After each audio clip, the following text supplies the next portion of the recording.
Brace B to God. கர்த்தருடைய நாமம் மகிமைப்படுவதாக. எங்களை அதிகமாய் நேசிக்கிற எங்களை அன்பின் பரம தகப்பனே, இந்த கிருபையான கர்த்தாவே, காலை விளைக்காய் மக்கள் நாங்கள் நன்றி செலுத்துகிறோம். இந்த காலை விளையிலும் உம்மை துதித்து பாடி ஆராதித்து இந்த நாளிலே நாங்கள் தியானிக்கும்படியாக கர்த்தர் எங்களுக்கு கொடுக்கிற வார்த்தைக்கு நேராக கடந்து போகவும், இது செய்த நன்மைகளை சாட்சியாக சொல்லி நாமத்தை கர்த்தர் மகிமைப்படுத்த கர்த்தர் உதவி செய்வீராக. இயேசுவின் நாமத்தில் ஜெபிக்கிறோம் எங்கள் ஜீவனுள்ள நல்ல பிதாவே. ஆமேன், ஆமேன், ஆமேன், ஆமேன். ஒரு தாய் தேற்றுவது போல் என் நேசர் தேற்றுவார். ஒரு தாய் தேற்றுவது போல் என் நேசர் தேற்றுவார்.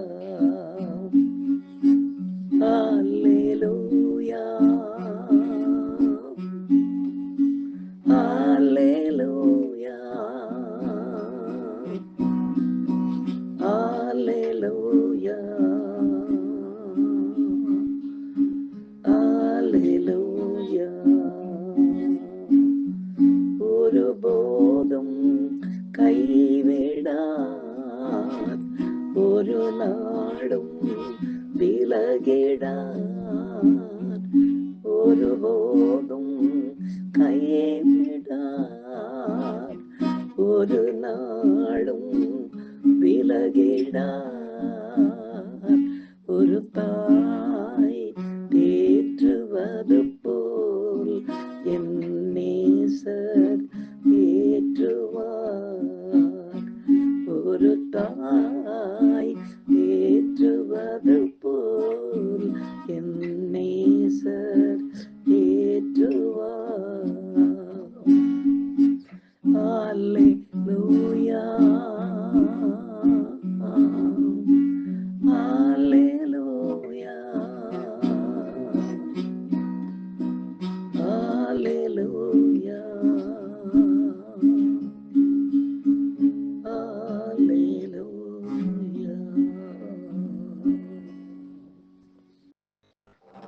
எனக்கு அருமையானவர்களே, இந்த நாளிலே நாம் தியானிக்கும்படியாக கர்த்தர் நமக்கு கொடுக்கிற வார்த்தைக்கு நேராக நாம் கடந்து போவோம். எடுத்து வாசிக்கலாம். சங்கீத புத்தகம் 44 சங்கீதம் 21 வசனத்தை நாம் வாசிக்க கேட்போம். தேவன் அதை ஆராய்ந்து விசாரியாதிருப்பாரோ? இருதயத்தின் அந்தரங்கங்களை அவர் அறிந்திருக்கிறாரே என்று எழுதப்பட்டிருக்கிறது. பிரியமானவர்களே, உலகத்திலே அநேக மனிதர்கள் பிறரை பார்க்கும்போது சொல்லுவார்கள், நான் அவர்கள் முகத்தை பார்த்தவுடனே அவர்கள் யார் என்பதை சரியாக கணித்து விடுவேன், சரியாக அவங்க யாருன்னு நான் சொல்லிவிடுவேன் அப்படின்னு பெருமையாய் பேசுவதை நாம் கேட்டிருக்கிறோம் அல்லவா? நிறைய நேரங்களில் அது மிகவும் மோசமாக அந்த முடிவு முடிந்துவிடும். ஆனால் நமது கர்த்தர் யார் என்று இந்த வசனம் சொல்லுகிறது பாருங்கள். யாரும் பார்க்க முடியாத நமது இருதயத்தின், அதுவும் அந்தரங்கமான காரியங்களை அவர் அறிந்திருப்பவர் மாத்திரமல்ல, நமது அந்தரங்க காரியங்களை நாம் மறந்து விட்டிருந்தாலும் கூட ஒருவேளை அது கர்த்தர் நமக்கு தருகின்ற ஆசீர்வாதங்களுக்கு தடையாக இருக்குமே. ஆனால் அந்த வேண்டாத காரியத்தை நமக்கே அவர் ஞாபகப்படுத்தி அதை விசாரிக்கவும் செய்கிறவாராம். அது மட்டுமல்ல, எல்லாம் நமது நன்மைக்கே என்பதை அவர் அறிந்திருக்கிறதினாலே அதை நம்மை விட்டு எடுத்து போட்டு நமக்கு நன்மைகளையும் செய்வாராம். ஏனென்றால் அவர் நன்மைகளின் நாயகன் அல்லவா? எப்படியாக ஒரு சகோதரியுடைய வாழ்க்கையிலே அவர்கள் மறந்து போன ஒரு காரியத்தை கர்த்தர் அவர்களுக்கு ஞாபகப்படுத்தி தாம் செய்ய வேண்டிய ஒரு நன்மையை அவர் மகளுடைய வாழ்க்கையிலே செய்தார். அதை இந்த நாளிலே நாம் சாட்சியாக கேட்போம். கர்த்தர் தாமே இந்த சாட்சியின் மூலமாக மகிமைப்படுவாராக. எனக்கு அருமையானவர்களே, ஒரு 17-18 வருடங்களுக்கு முன்பாக ஊழியத்தினுடைய பாதையிலே மணலி பகுதியிலிருந்து மஞ்சுளா என்ற ஒரு சகோதரி கடந்து வந்திருந்தாங்க. நல்ல இந்து வைராக்கியமான குடும்பத்தில் இருந்த மகள். ஆனாலும் கர்த்தர் மேலே ஓரளவுக்கு நம்பிக்கை இருந்ததினாலே இங்கே அப்பொழுது ஆரம்பத்தில் நடந்து கொண்டிருந்த ஃபாஸ்டிங் ப்ரேயருக்கெல்லாம் வந்து கலந்து கொள்ளுவாங்க. அவங்க வீட்டில் அவங்க வீட்டுக்காரர் அவங்களை ஞாயிற்றுக்கிழமை சபைக்கு அனுமதிக்க மாட்டார். எனவே வெள்ளிக்கிழமைகளில் அவர் வேலைக்கு போகிற வேலையில் அவங்க வந்து இங்கே ஃபாஸ்டிங் ப்ரேயரில் கலந்து கொள்ளுவாங்க. வந்து சைலண்ட்டாக உட்காந்துருப்பாங்க. ஒரு நாள் அவங்கள கூப்பிட்டு கேட்டேன், சிஸ்டர், ஃபாஸ்டிங் ப்ரேயரில் நிறைய பேர் அவங்களுடைய தேவைகளை ஆண்டவர் செய்வதற்காக தான் உபவாசம் எடுத்தெல்லாம் வருவாங்க. யூஸ்வலாக அப்படி தான் செய்வாங்க எல்லாரும். இப்படியெல்லாம் வந்து நிறைய காரியங்களை பெற்றுக்கொண்டு போகிறாங்க. நீங்கள் மட்டும் எப்போவுமே வந்து சைலண்ட்டாக உட்காந்துட்டு போகிறீங்களே அப்படின்னு.